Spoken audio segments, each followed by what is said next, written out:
Bakit kailangang unahing ituro ang mga capital letters ng alphabet sa pagsusulat? Dahil mas madaling gayahin ng mga bata ang mga capital letters dahil mas simple ang mga linya nila, kaya mas madali nilang matatandaan ang mga ito. Base po ito sa typical development ng mga bata sa pagsusulat.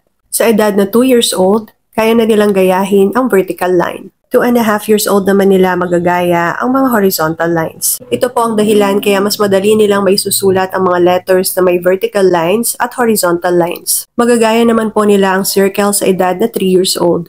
Kaya pagkatapos maituro sa kanila ang mga letters na may vertical at horizontal lines, mga letters with vertical at curved lines naman ang isusunod na ituturo sa pagsusulat. Pagkatapos po nito ay sunod na ituturo ang mga letters na may curved lines.